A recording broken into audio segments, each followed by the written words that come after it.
네, 안녕하세요. 글로벌토스 원선호입니다. 저는 지금 광주에서 열리고 있는 그린카 엑스포에 지금 나와 있습니다.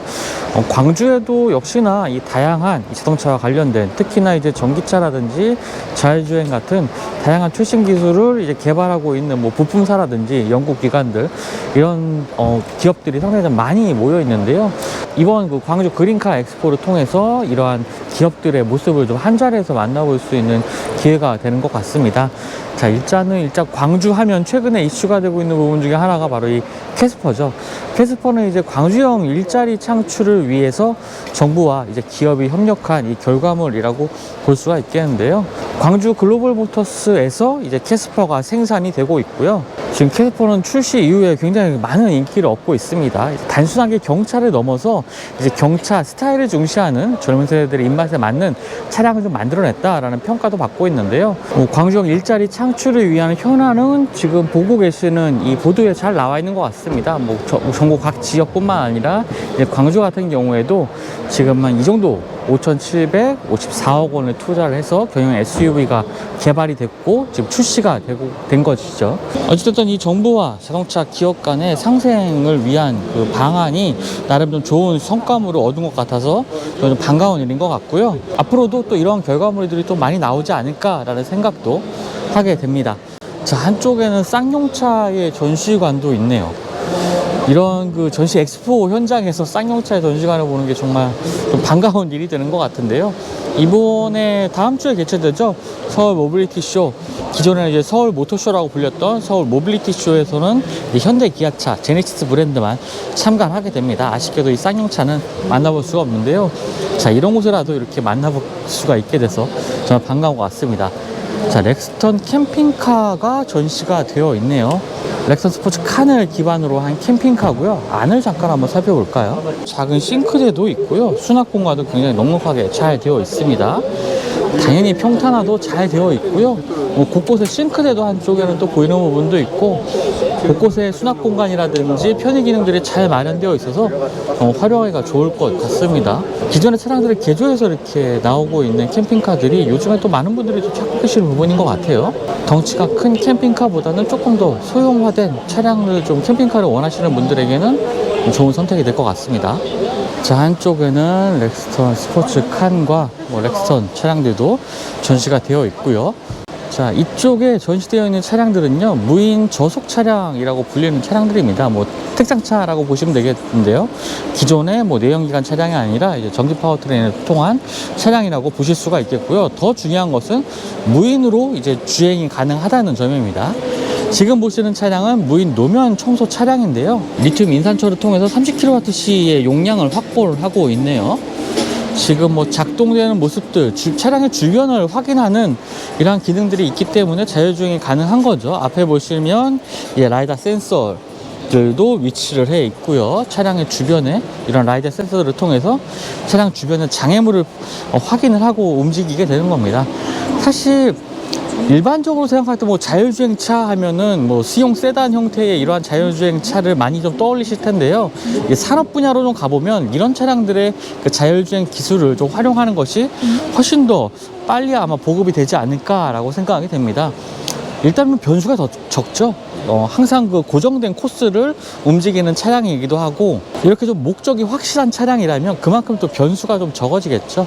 그래서 자율주행 기술을 적용하는데도 크게 무리가 없어 보입니다. 지금 이 차량 같은 경우는 1톤 재활용품 수거 차량인데요. 이 역시 자율주행을 통해서 해당 구역을 이제 순환하면서 맡은 바의 임무를 수행을 하게 되는 거죠. 앞으로도 골목골목에서 이렇게 움직이는 자율주행 차를 좀 많이 만나볼 수 있지 않을까라는 생각도 하게 됩니다. 자, 지금 보시는 회사는 데이웨이텍이라는 회사인데요. 지금 현재 광주에서 생산되고 있는 캐스퍼의 시트도 납품하고 있고, 그 외에도 현대기아차, 쌍용차, 현대 트랜시스라든지 광주 글로벌 모터스 쪽에 시트를 납품하고 있는 기업이라고 합니다. 지금 몇 가지 컨셉 시트들도 이렇게 전시가 되어 있는 모습도 확인할 수가 있고요. 시트백 폴딩 어시스트 장치라고 좀 표시가 되고 있습니다. 시트백 폴딩 장치를 좀 더 경락할 수 있는 기술, 이런 것으로 보시면 되겠고요. 보시는 것처럼 원가라든지 중량, 성능 등을 줄일 수 있는 시트 컨셉이라고 보시면 되겠습니다. 자, 그리고 안쪽에도 시트와 관련된 몇 가지 전시들 볼 수가 있는데요. 기아 스포티지에 적용된 이 시트 내부도 확인할 수가 있네요. 안쪽에 폼 구성이라든지 자동차 시트가 상당히 무게가 무겁습니다. 생각하시는 것보다 굉장히 무거워서 차량 경량화 기술에도 굉장히 좀 중요한 부분이고 또 운전자 편의성에도 중요한 부분이 되기 때문에 이 시트 개발이 정말 중요하거든요. 그런 점에 있어서 이렇게 도움을 주고 있는 협력사들의 노력이 아무래도 좀 더 많이 필요한 것 같고요. 지금 캐스퍼의 시트도 이런 식으로 되어 있죠. 캐스퍼 시트는 특이하게 이런 형태로 되어 있었죠. 시승기를 통해서도 좀 소개를 해드리기도 했는데 정말 독특한 모양이고, 뭐 스포티지라든지 기아 셀토스의 시트도 전시가 되어 있는 것 볼 수가 있습니다. 뭐 한쪽에는 이런 컨셉들도 전시가 되어 있는데요. 뭐 향후에 이제 뭐 자율주행을 위한 이런 시트 구성이라고 보시면 되겠습니다. 시트 포지션을 뭐 자유롭게 이제 바꿀 수 있는 뭐 스위블 시트라든지 한 가지 아직 뭐 전시되어 있지는 않은데요. 그 시트 같은 경우에 전력을 아래쪽으로 공급하는 전선들이 참 상당히 좀 복잡하게 얽혀 있는데 그런 것들을 없앤 무선 시트도 뭐 앞으로는 개발 중이라고 하니까요. 좀 만나볼 수 있지 않을까 라는 생각도 듭니다. 스위블 시트 같은 경우에는 이런 식으로 작동도 되네요. 아까 마주보는 형태에서 지금은 완전히 누워서 또 이동할 수 있는 뭐 자율주행차를 위한 뭐 시트 구성 이런 컨셉으로 좀 보시면 될 것 같습니다. 뭐 흥미롭네요. 자, 한쪽에는 전술 차량들도 또 전시가 되어 있네요.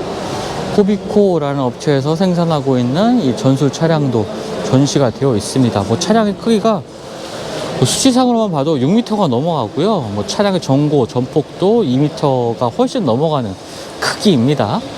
무게가 12톤이네요. 12톤. 주행 가는 거리가 1200km라고 나옵니다. 전술 차량들은 당연히 긴 거리를 주행할수록 유리한 부분이 있겠죠. 자, 측면에서만 봐도 정말 거대한 크기의 이 전술 차량임을 좀 확인을 할 수가 있습니다. 자, 한쪽에도 기아차에서 생산하고 있는 기갑 수색차가 있는데요. 수색 정찰 차량이라고 보시면 되겠습니다. 한쪽에 좀 주행하는 모습들도 자, 이렇게 좀 나오고 있는데요. 어떤 지형에서도 막힘없이 주행하고 있는 전술 차량 보고 계시는데요. 자, 한번 재원표 한번 볼까요? 전장은 5m를 조금 안 되는 수치이고요. 차량의 무게가 4.7톤. 엔진은 225마력의 출력을 발휘하는 엔진을 탑재를 하고 있습니다. 출력 자체가 높진 않지만 변속기 단수가 변속기가 중간 변속기가 또 있네요. 2단의 중간 변속기가 있어서 다양한 지형에 좀 대응할 수 있는 주파성을 확보를 하는 것 같습니다. 최고속도는 130km로 주행이 가능한 차량이고요. 자, 이쪽에도 기아차의 전술 차량이 있습니다. 조금 더 작은 크기이긴 하네요. 전장이 4.6m, 그리고 전폭이 1.8m로 좀 넘고요. 중량은 2.2톤, 총중량 3톤의 차량입니다. 출력은 오히려 아까 보여줬던 큰 차보다 조금 더 출력이 높습니다. 260마력이고요. 역시나 변속기도 8단 자동 변속기와 함께 중간 변속기, 2단의 중간 변속기가 함께 조합되는 그러한 차량입니다. 위험 지역 내 뭐 특수 임무를 수행하는 차량이라고 하고요. 이 차량 같은 경우에는 특별히 지금 뭐 전술 상황에 따라서 틀리겠지만 외장이 그렇게 뭐 무겁게 되어 있지는 않습니다. 전술 차량답게 굉장히 좀 심플한 형태의 이 차량 내부 공간 볼 수가 있고요. 험로에서 달리기 위한 목적을 위한 차량이라고 보시면 되겠습니다. 뭐 안에 차량 내부의 마감 같은 경우도 굉장히 좀 단단하게 안정감을 주는 모습을 보여주고 있지만 또 시트는 나름 복귀 시트로 되어 있네요. 레카로의 복귀 시트가 장착이 되어 있습니다. 자, 차량 뒤쪽에도 이렇게 적재 공간 따로 마련되어 있는 것도 볼 수가 있겠고요. 자, 웅장한 형태의 참 어느 지형에서도 주행할 수 있는 전술 차량들 한번 보셨습니다. 자, 하나모터스라고 하는 기업의 전시 부스인데요. 차량용 모터 탈거 장치입니다. 이제 아무래도 전기차 같은 경우에 전기 모터를 수리하기 위해서는 이제 모터를 분리하는 작업을 해야 될 텐데 뭐 일반적인 엔진을 뭐 탈거하듯이 하는 것은 무리겠죠. 그래서 이러한 전용의 탈거 장치가 필요한 부분이 되겠고요. 전기차는 이 수리 문제가 앞으로 조금 문제가 되지 않을까라는 생각도 들기도 합니다. 인력 부족이 가장 큰 문제가 될 것 같은데요. 지금도 전기차는 일반적인 카센터 가서는 수리를 할 수가 없죠. 정부에서도 뭐 교육기관들을 늘려서 이 전기차 정비에 대한 인력을 좀 늘리겠다라고 얘기를 하고 있는데요. 자, 그것은 좀 지켜봐야 될 것 같습니다. 어쨌든 이러한 것들을 통해서 전기차 정비가 조금 더 수월해지는 과정이 될 것 같습니다. 자, 이곳은 이제 호원이라는 기업의 전시관인데요. 자, 보시면 이 차체가 만들어진 모습을 좀 볼 수가 있습니다. 사실 뭐 자동차 제조사에서도 이렇게 뭐 금형을 통해서 찍어서 프레스를 통해서 철판을 가공을 해서 차량의 차체를 만들게 되지만, 이렇게 부품업체를 통해서도 이런 것들을 다 따로따로 공급을 받기도 합니다. 그러니까 뭐 루프만 아니면 뭐 도어 쪽을 공급받기도 하는데요. 이 호원 같은 경우에는 뭐 기아 셀토스라든지 현대차 부분의 차량들, 지금 이쪽 광주 쪽에서 생산되고 있는 차량들, 스포티지 같은 차량들의 이 도어라든지 루프 부품들을 좀 공급을 하고 있다고 합니다. 지금 보시는 셰시 같은 경우에는 이런 식으로 좀 구성이 되어 있고요. 뭐 알루미늄 주조라든지 아니면 일반 강판들이 사용된 모습 볼 수가 있습니다. 자, 이쪽에 보시면 뭐 소형 SUV 알루미늄 차체라고 이제 소개가 나와 있는 부분이 있는데요. 자, 이런 식으로 금형을 통해서 이제 압축을 해서 완성된 부품을 이제 현대기아차 쪽에 납품을 하고 있다고 합니다. 그리고 차후에는요, 아직은 연구 개발 단계라고 하는데, 전기차용 이 알루미늄 경량 배터리 케이스도 뭐 개발 중에 있다고 합니다. 지금 이 보시면 배터리 모듈 같은 경우, 그러니까 배터리 팩 같은 경우를 구성하고 있는 이 외장 케이스를 이제 생산을 하겠다는 뭐 계획도 있는 것 같습니다. 어찌됐건 뭐 알루미늄 소재를 활용한 뭐 경량화 기술, 그리고 앞으로는 전기차에 필요한 이러한 배터리 케이스를 만드는 부분에 있어서 역량을 좀 높이고 있는 기업이라고 볼 수가 있겠습니다. 자, 여기는 이제 스프링 클라우드라는 스타트업 기업의 시뮬레이터입니다. 자율주행 시뮬레이터인데요. 사실 모든 상황에서의 주행을 자동차가 실제로 구현하기는 굉장히 좀 어렵습니다. 그렇게 행하고 있는 기업들이 많긴 하지만 일반적인 중소기업 입장에서는 그런 것들을 행하기가 굉장히 어렵죠. 그래서 지금 보시는 것처럼 시뮬레이터를 통해서 가상의 환경에서 이제 소위 이제 컴퓨터를 통해서 가상주행을, 자율주행을 해보는 거죠. 그런 것들을 통해서 다양한 데이터를 검출하게 됩니다. 이러한 방식으로 엔비디아 같은 경우에는 벌써 뭐 엄청난 거리를 자율주행 테스트를 한 데이터를 좀 보유를 하고 있고요. 지금 순간 좀 아주 엄청난 장면이 나왔네요. 자, 이러한 데이터들을 이제 자율주행 기술을 활용하는데, 이제 자율주행 기술을 이제 현실화 시키는 데 좀 중요한 부분이 되는데, 이러한 데이터 축적이 무엇보다도 중요합니다. 실제로 단순하게 이제 카메라로 뭐 앞에 있는 장애물을 파악해서 주행한다, 이런 개념이 아니라 쌓이는 누적 데이터를 통해서 수많은 변수들을 이제 걸러내서 아주 안전한 주행을 할 수 있는 환경을 만들게 되는 거죠. 그렇기 때문에 이 자율주행이 정말 어렵습니다. 완성시키기도 너무 어렵고, 기술의 수준도 사실 생각했던 것보다 이 기술의 발전이 좀 굉장히 더디게 이어지고 있거든요. 그렇기 때문에 이렇게 데이터를 쌓을 수 있는 이런 시뮬레이터라든지, 지금 보시는 것처럼 자율주행 데이터 뭐 수집 차량, 이런 것들이 실제 도로를 주행을 하면서 다양한 도로 환경에서의 정보를 수집을 해야 됩니다. 뭐 국내 시장 같은 경우에는, 국내에서 같은 경우에는 뭐 이런 것들을 시작한 지가 사실 활성화돼서 시작한 지가 얼마 안 됐기 때문에 실제로 구축된 데이터도 그렇게 많지 않습니다. 뭐 산업기관이라든지 뭐 기업에서도 이렇게 진행을 하고 있긴 하지만 상당히 좀 더딘 모습을 좀 보여주고 있는 것이 현실이고요. 그리고 무엇보다 중요한 것이 인력입니다. 어차피 이 데이터를 가공하는 것에도 사람의 인력이 필요한 부분이 있는데요. 그런 것들을 처리할 수 있는 인력이 아직까지는 부족하다는 게 지금 이 현장에서 느껴지는 분위기입니다. 자율주행 기술에 대한 발전이 앞으로도 좀 빨리 좀 이루어지면 좋지 않을까라는 생각도 해보게 됩니다. 또 한쪽에도 이렇게 지금 보시는 것처럼 또 시뮬레이터가 작동이 되고 있네요. 네, 보시는 것처럼 거의 뭐 운전 환경과 동일한 모습을 좀 보여주고 있네요. 재밌습니다. 그리고 한쪽에는 주행할 때 이 차량의 좌우에 뭐 어떤 장애물이 있는지, 도로 환경은 어떤지에 대한 이런 정보들도 계속 체크가 되고 있죠. 자, 한쪽에도 이제 2021년 한국 자동차 기자 협회에서 선정한 올해 그린카가 전시가 되어 있네요. 기아 EV6, 아이오닉 5, 메르스 벤츠의 EQA, 그리고 마지막으로 GV60까지.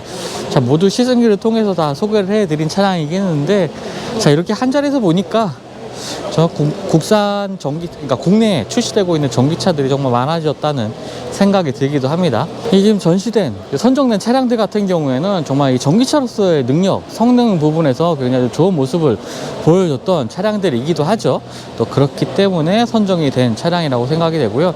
특히나 이제 GV60 같은 경우에는 가장 최근에 시승해봤던 차이기도 한데, 기존의 뭐 아이오닉 5나 기아 EV6 같은 경우에도 상당히 좀 좋은 퍼포먼스 보여주기도 했지만, 이 제네시스 브랜드의 EGMP를 활용한 첫 번째 전기차라는 부분에서 굉장히 고급스러운 실내 외관이 오히려 정말 잘 어울리는 전기차로서 굉장히 잘 해석해서 적용한 그러한 차량이었던 것을 좀 느꼈습니다.